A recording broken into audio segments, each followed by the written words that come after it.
오늘 제가 쓴 시 한 편을 여러분과 함께 나누기를 원합니다. 가을을 기다리며 밤 기운이 쌀쌀한 것을 보니 이제 여름도 그 얼굴을 돌려 작별의 순간을 준비하나 봅니다. 가을이라는 이름은 나로 하여금 설레이게 합니다. 영원한 하나님의 섭리 안에서 황금 물결 이루는 내 소망을 거둘 것이기 때문에 가을의 하늘은 나로 미소 짓게 할 것입니다. 높고 높은 하늘과 붉게 물든 대지는 너를 죽기까지 사랑하시는 그 십자가를 떠올리게 하시기에 가을의 자연은 인생의 근원을 알게 합니다. 모든 나무가 옷을 벗고 그 자신의 덧없음을 드러나기 때문에 가을의 그대는 아버지의 눈웃음입니다. 그토록 쌀쌀한 고독 속에서도 한 줄기 믿음의 빛으로 언제나 그 자리에서 빛나기 때문입니다. 그래서 나는 가을이 보고 싶습니다. 시작. 그래서 나는 가을이 보고 싶습니다. 아멘. 이제 여름도 끝자락을 보이고 있습니다. 낮에는 여전히 여름 향기가 가득하지만 이제 밤에는 가을이 오고 있음을 예고라도 하듯이 차디찬 공기가 우리 몸을 조금 참 시원하다 하면서도 참 추운 기운이 있더라고요. 가을은 가을의 색이 있고 가을만의 하늘과 풍경이 있습니다. 이런 가을의 모습 속에서 우리는 하나님과 나 자신을 볼 줄 아는 시각을 가져야 돼요. 가을 하늘의 붉은 노을 속에서 십자가의 보혈을 보며 낙엽이 떨어지고 앙상한 가지를 보면서 인생의 덧없음과 인생의 연약함을 봅니다. 그리고 그런 연약함을 벗어나서 믿음으로 주께 나오는 것이 하나님으로 하여금 미소 짓게 합니다. 여러분, 어떤 가을을 기다리십니까? 돌아오는 가을, 하나님을 보고 나를 보고 은혜를 보기를 축복합니다. 축복합니다. 하나님을 믿습니다. 하나님 말씀을 믿습니다. 기도할 때 하나님의 능력을 믿습니다. 그 하나님은 나의 복이십니다. 하나님을 믿습니다. 하나님의 말씀을 믿습니다. 기도할 때 하나님의 능력을 믿습니다. 그 하나님은 나의 복이십니다. 할렐루야. 오늘은 두려운 날의 하나님이라는 제목으로 말씀을 전하고자 합니다. 할렐루야. 여름이 이제 그 뜨거운 열기를 멈추고 서늘한 공기가 가을을 기대하는 오늘 이날, 하나님의 은혜를 삼으면서 은혜 자리에 나온 성도 여러분을 축복합니다. 여러분, 화가 렘브란트를 아십니까? 그는 성경 속에 나오는 중요한 장면들을 그림으로 남겼습니다. 그의 그림에는 독특한 특징이 있었는데 가장 은혜를 많이 받는 곳에 빛을 비춰줍니다. 가장 은혜를 잘 들어봐요. 가장 은혜를 많이 받는 곳에 빛을 비추는 겁니다. 당자는 아버지께 돌아오는 그림에서는 아버지 품에 안긴 아들에게 빛을 비추었고, 아브라함이 이삭을 범죄로 드리는 장면에서는 아브라함과 이삭에게 빛을 비춰줬습니다. 여러분에게 그 렘브란트의 그림 중 한 장면을 보여드리려고 합니다. 한번 그림 좀 띄워주실래요? 자, 한번 보이십니까? 안 보여요? 그럼 더 크게 비춰줘봐요. 이 그림의 제목은 풍랑 속의 그리스도입니다. 풍랑 속의 그리스도. 여러분, 지금 여러분이 보시는 장면에서 빛은 어디를 비추고 있습니까? 빛을 지금 어디를 비추고 있어요? 파도를 거슬러서 아주 막 힘겹게 노를 젓고 있는 제자들에게 빛을 비추고 있습니다. 즉, 인생의 가장 위험하고도 두려운 그 순간에 하나님은 그 얼굴을 향하시고 은혜의 빛을 비춰주신다는 것입니다.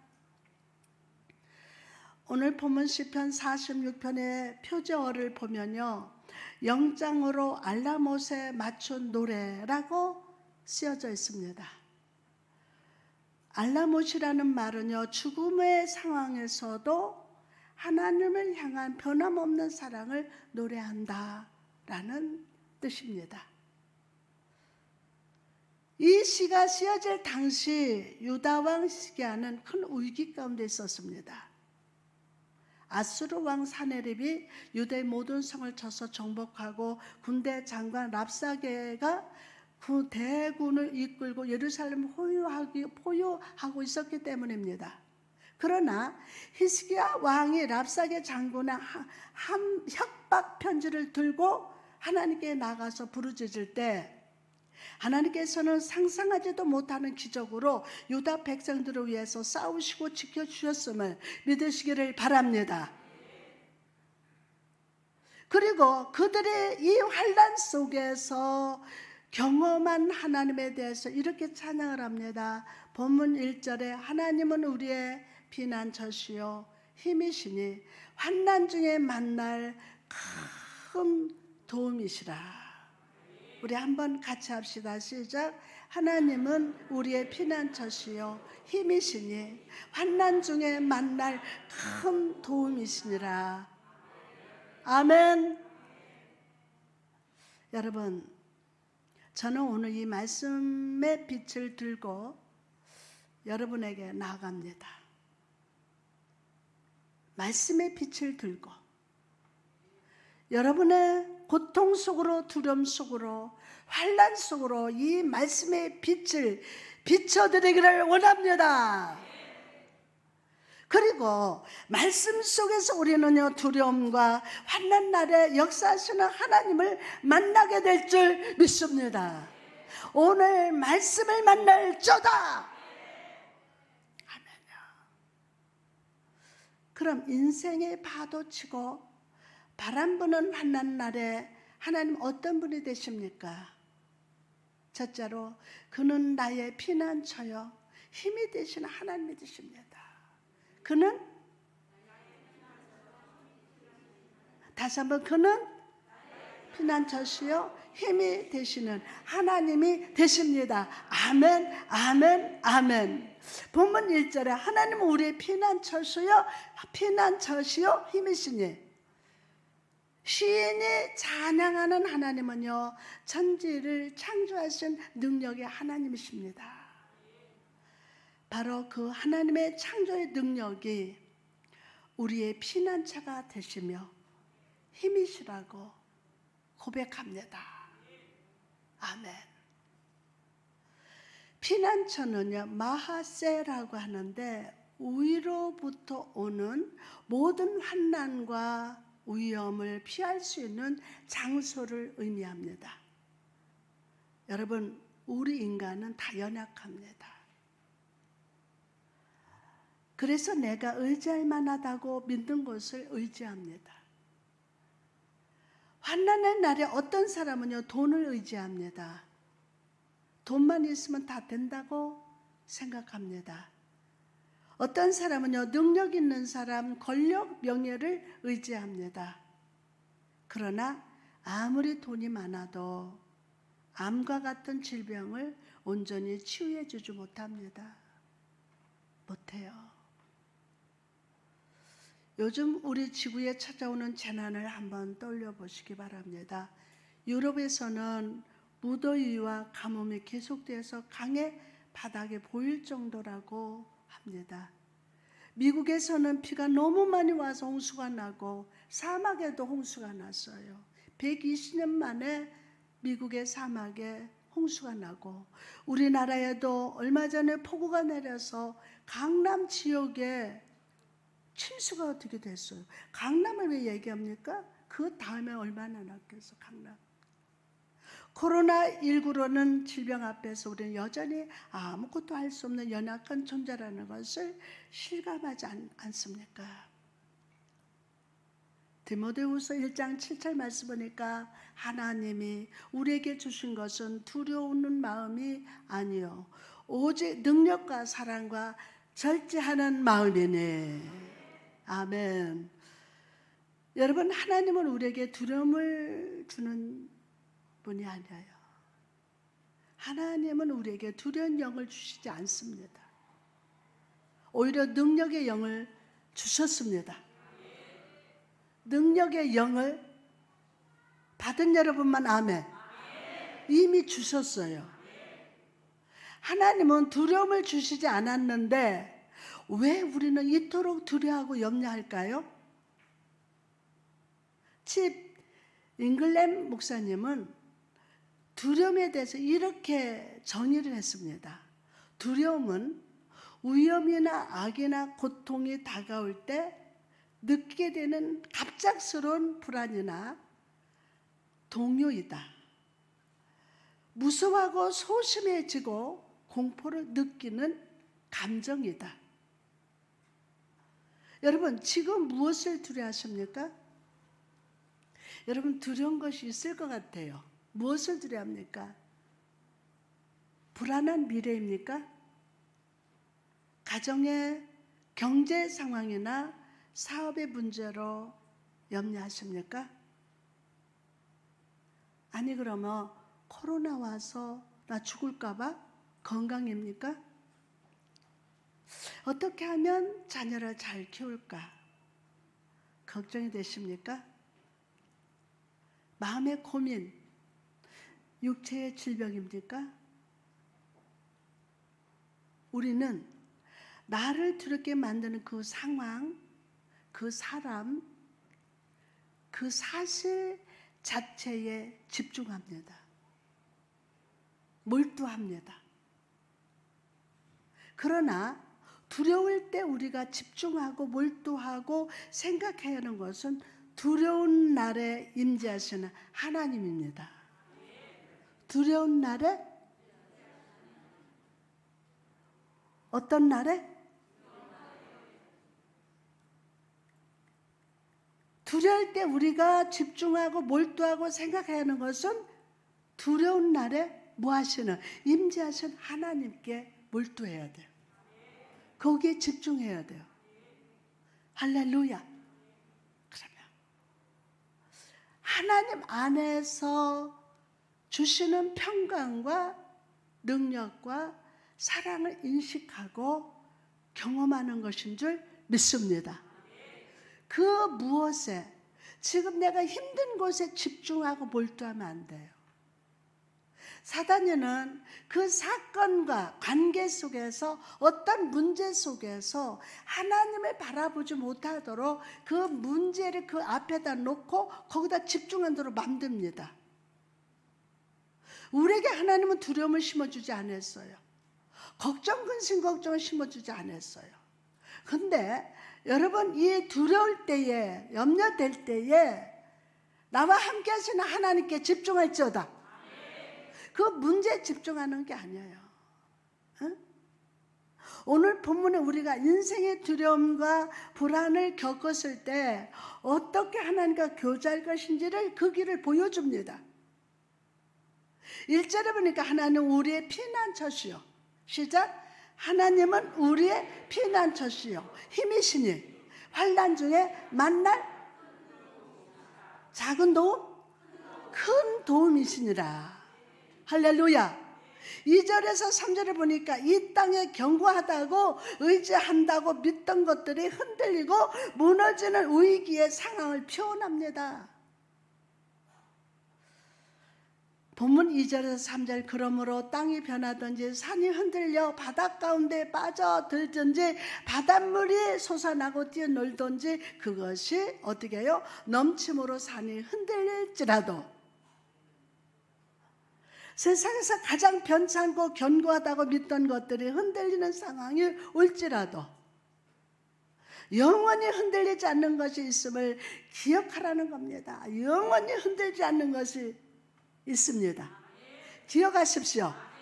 바로 하나님입니다. 바로 하나님이십니다. 할렐루야. 시인은 하나님의 피난처가 되신다고 말씀합니다. 이것은 외적인 위험으로부터 보호해 주신다는 뜻입니다. 외적인 위험으로부터 어떻게 해요? 보호해 주신다는 거예요. 보호해 주신다. 여러분, 다윗을 보시기 바랍니다. 그는 아들 압살롬의 발단으로 인해서 도망치고 있었습니다. 그 순간이 얼마나 힘들고 괴로웠던지 그는 그 심정을 이렇게 고백합니다. 시편 3편 1절에서 2절에 보니까 여호와여, 나의 대적이 어찌 그리 많은지요. 일어나 나를 치는 자가 많으나이다. 많은 사람이 나를 대적하여 말하기를 그는 하나님께 구원을 받지 못한다 하나이다. 그런데 갑자기 그의 고백이 이렇게 바뀝니다. 6절에 보니까 천만인이 나를 에워 쌓아 친친다 하여도 나는 두려워하지 아니하리다. 방금 전까지 울부짖고 절망에 빠져있는 다윗이 이렇게 바뀐 이유가 무엇입니까? 지금은 아들의 칼을 피해 도망가지만 바로 이 순간에도 하나님이 함께하고 계심을 깨달았기 때문이에요. 오늘 말씀 받을 때 깨달아질저다. 할렐루야. 5절 보니까 내가 누워 자고 깨었으니 여호와께서 나를 붙드심이로다. 할렐루야. 나는 그저 누워서 잠을 잤을 뿐인데 깨어보니까 새날이 밝은 것을 보니 하나님의 나와 함께 하심을 믿어줬어요. 여러분, 아니 아침에 내가 깨서 보니까 내가 살아있어. 어머, 창밖에서 참새들이 막 울고 있어. 커튼을 딱 걷으니까 하늘이 막 구름이 막 그 하늘 캠퍼스에 막 어마어마한 구름이. 하나님의 나를 버리셨다면 어젯밤에 내 영혼을 데려가셨을 텐데, 새아침에 눈을 뜨고 내가 숨을 쉬고 내 심장이 뛰는 것을 보니 주님이 나를 붙드신다는 것이 믿어졌다는 거예요. 여러분, 인생이라는 바다에 불어오는 환난의 풍랑으로 인해서 두려워하고 지쳐 계십니까? 많이 지쳐 있죠.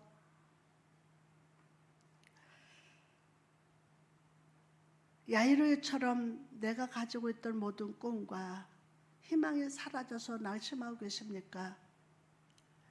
오늘 여러분이 살아있음에 감사하십시오. 내가 지금 살아있음에 감사하세요. 꼬집어봐요. 살아있나? 내가 지금 살아있는데도 살아있는 사람처럼 예배를 드리질 않아. 내가 살아있는데.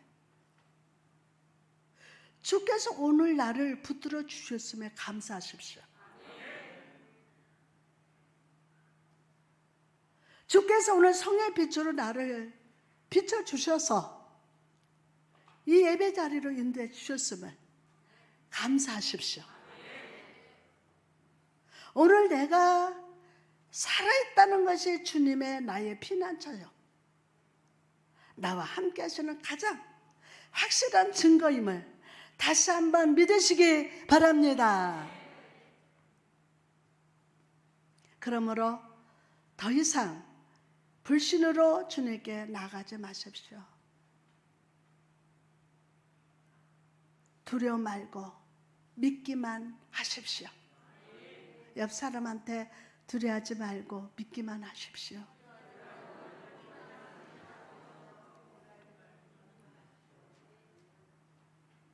아멘. 믿으면 하겠네. 주 예수만 믿으서 그 은혜를 힘입고 오직 주께 나가면 영원 삶을 얻네. 십자가에 달려서 예수 세고든네. 나를 구원하시리 예수밖에 없. 다시 한번, 나를 구원하시리 예수밖에 없네. 또한 하나님은 우리 힘이 되십니다. 힘이 되십니다. 아니, 지쳐서 이게 신방을 가도 누가 안수를 한번 해도 생명을 거는 거야. 그러니까 이 몸이 그 속으로 막 빨려 들어가는 것 같아. 막. 그러면 이게 모든 영역이 다 빠져서 그 속에 들어가기 시작하는 거예요. 그럼 나는 집에 와가지고 너무 힘겨운 거예요. 막 너무. 근데 그 속에 진들이 무너지면 그 본인 자신은 아파요. 아프면서 치유되고 회복이 된다. 아멘. 요즘 제가 신방을 하면서 행복해요. 막. 성령님 막 역사하시니까. 그리고 이 설교할 시간이 가장 행복해. 가장 행복하고 여러분이 너무 아름다워. 어머나, 이상한 동네야. 여러분이 하나님의 형상이야. 너무 아름답다니까. 아멘. 하나님 우리 힘이 되신다고요. 오늘 하나님이 힘을 주신다.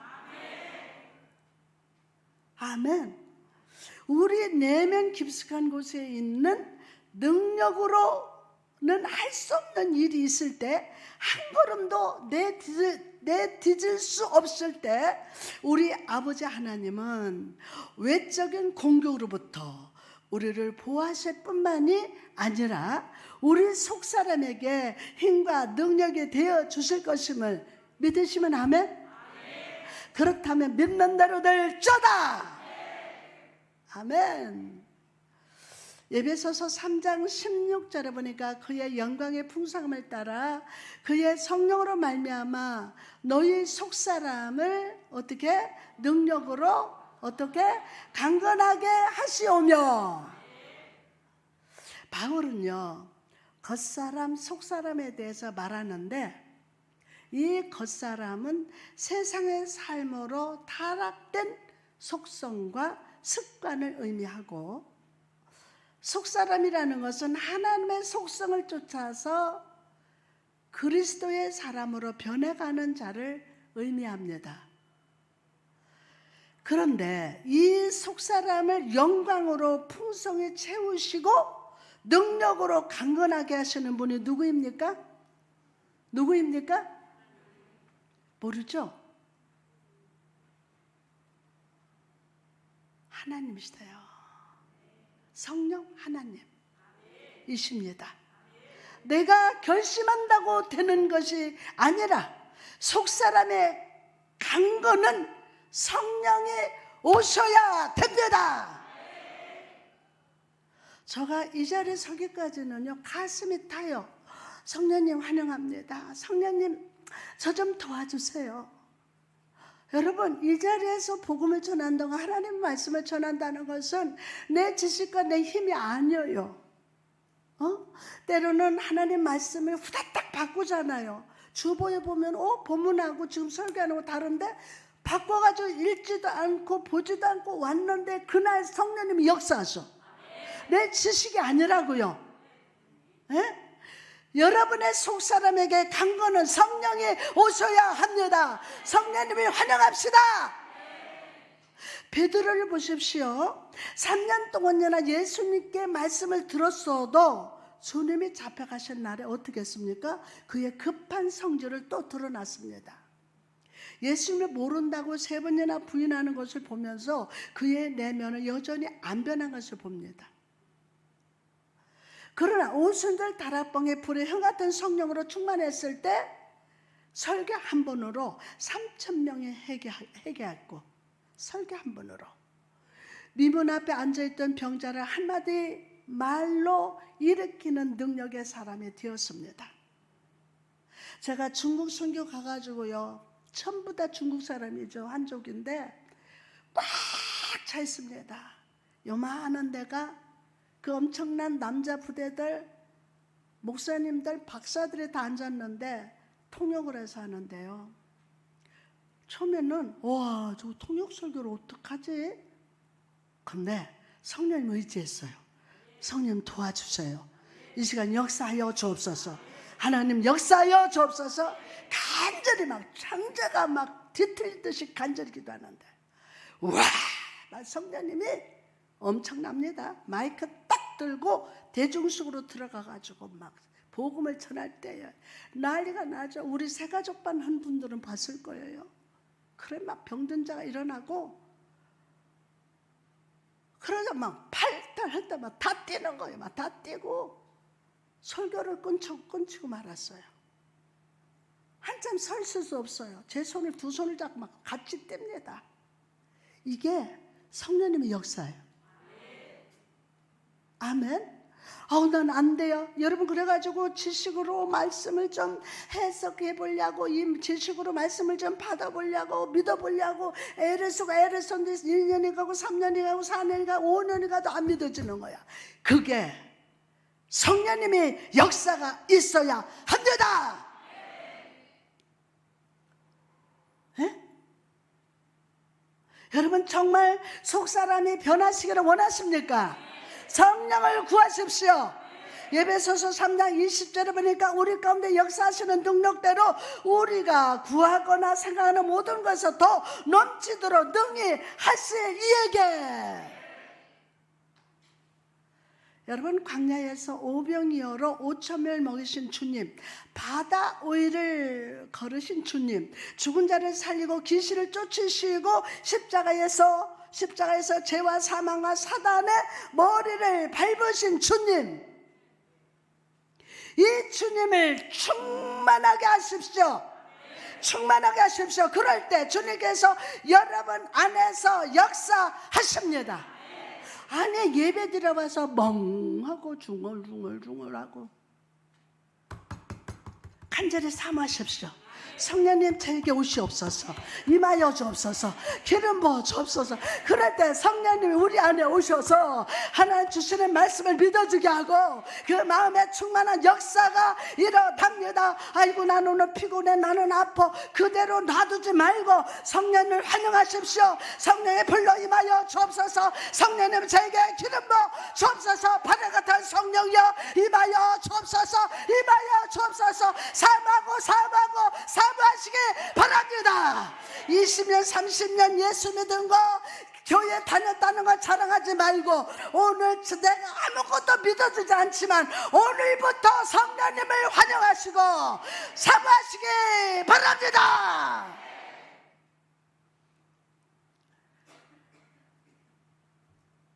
그럴 때 주께서 여러분 안에서 역사하십니다. 렌달 필립이라는 목사님이 계십니다.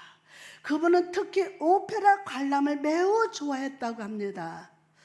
언젠가 유명한 오페라 가수 왔을 때 그 가수와 5분간 면회를 초청했습니다.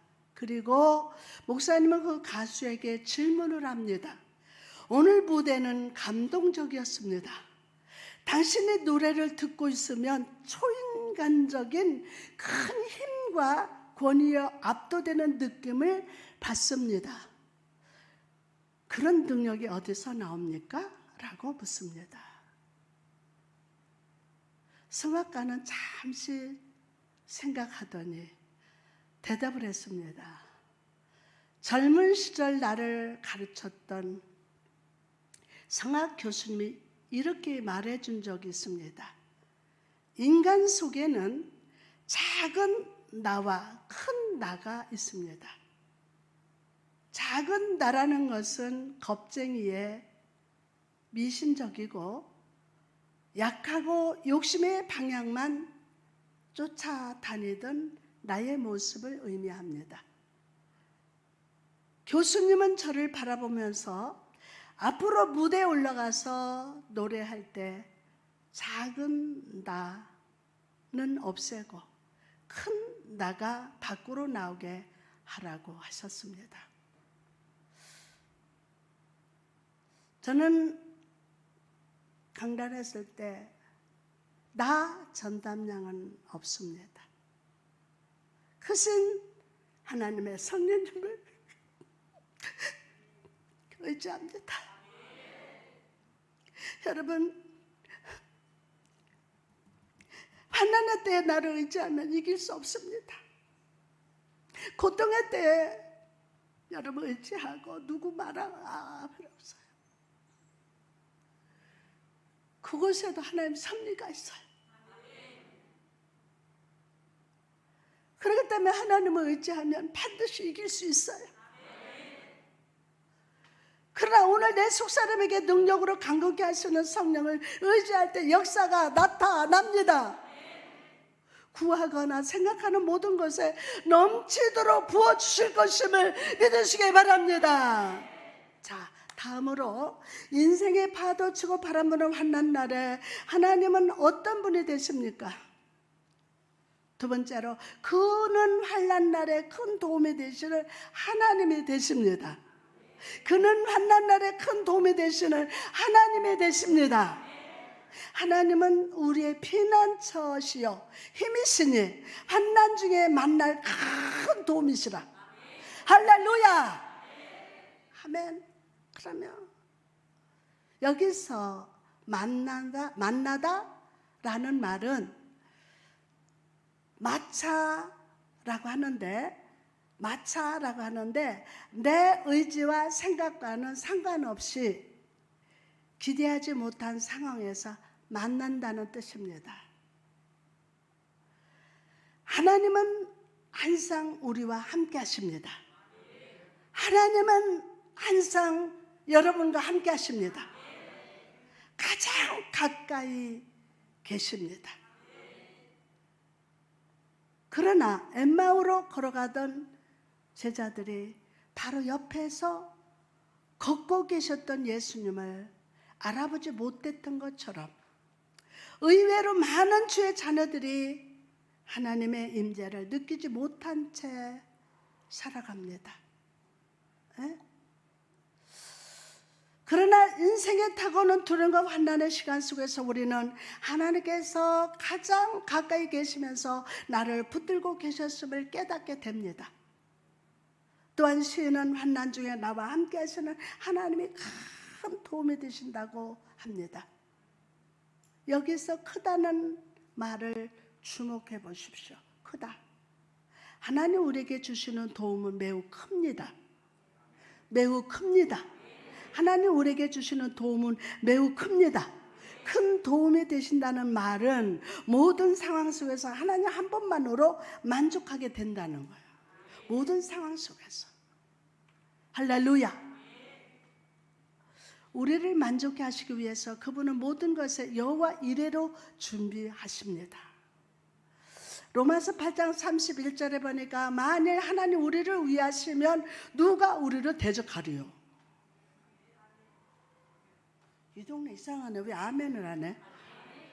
아니 로마서 8장 31절에 만일 하나님이 우리를 위하시면 누가 우리를 대적하리요? 할렐루야! 38절에서 39절 말씀을 보니까 내가 확신하노니 사망이나 생명이나 천사들이나 권세자들이나 현재일이나 장래일이나 능력이나 높음이나 급함이나 다른 어떤 피조물이라도 우리를 우리 주 예수 그리스도 안에 있는 하나님의 사랑에서 끊을 수 없으리라. 이 능력이 임하신다. 여러분, 이 능력에 하나님이 여러분과 함께 하신다니까요. 주날 항상 돌보시고 날 친히 거느리시네. 주날 항상 돌보시고 날 친히 거느리시네.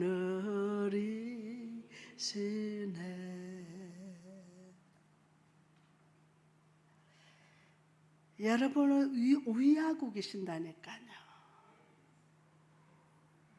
아니 나 같은 게 뭔데 어디에 가서 세워놓고 그 어마어마한 자리에 세워놓고 하나님이 나를 위하시는 거야. 괜찮아, 할 수 있어, 내가 하자니?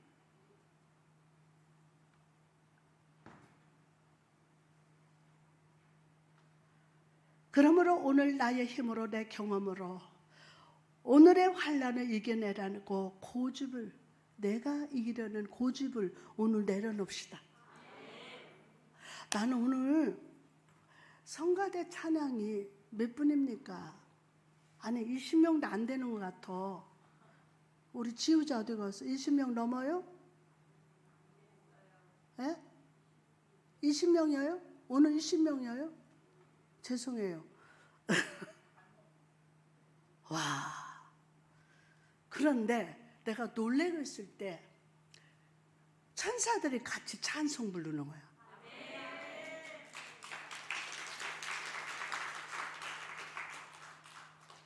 저는요 5분도 안 끄고 속에서 계속 찬양이 나와요. 계속 막 찬양이 나오는데 옛날에 제가 뭐 성가곡부터 뭐 하는 걸 막 400곡을 전부 그걸 암기를 해가지고 성도들 안수해 줄 때는 다 눕혀놓고 기도원에서 안수를 해주면 찬송을 불러줘요. 그분에 맞는 찬송을 막 불러줘요. 근데 미국에서 온 장로님이 내가 안수 끝날 때까지 이걸 녹음을 다 한 거야. 얼마나 그때 소리도 좋고 막 은혜가 되는지. 와, 오늘 성가대가 이럴 땐 박수 치는 거야. 하나님께 영광.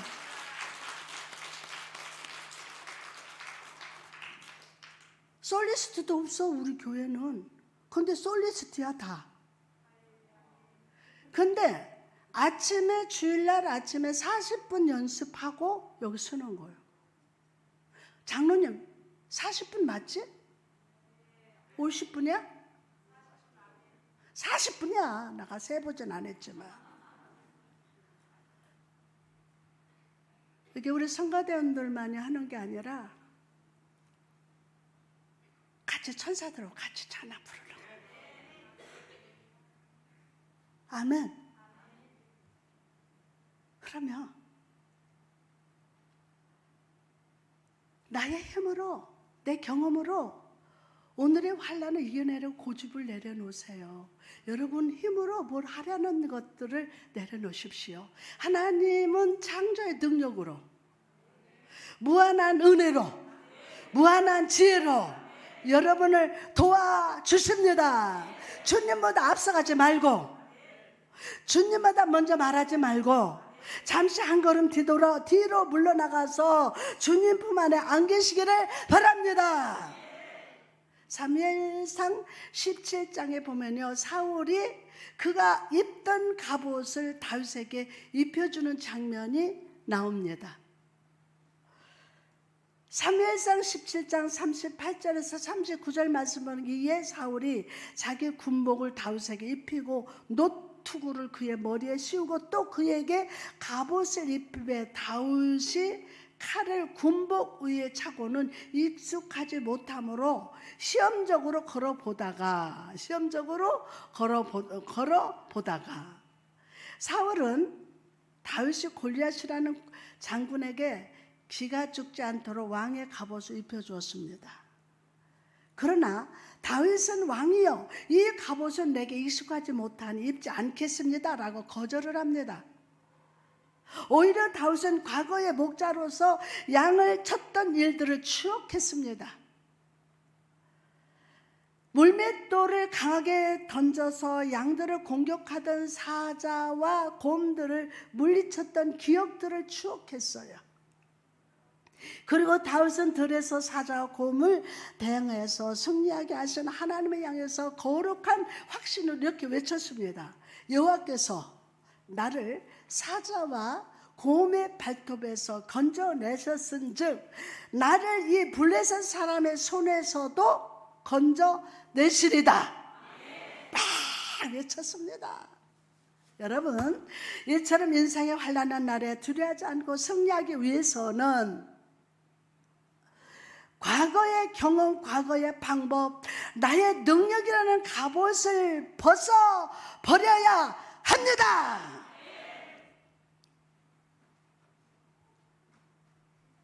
벗어버려야 돼요. 그것은 여러분에게 어울리는 옷이 아닙니다. 오히려 나의 피난처여 힘이여 큰 도움이 되시는 하나님을 향해서 거룩한 확신을 가지고 나가야 합니다. 그럴 때 다윗을 붙드시사 물맷돌로 골리앗을 대항해서 승리하게 하신 하나님께서 여러분을 능력으로 붙들어 주십니다. 오늘 성령께서 여러분을 능력으로 붙들어 주실 것을 믿으면 아멘. 할렐루야.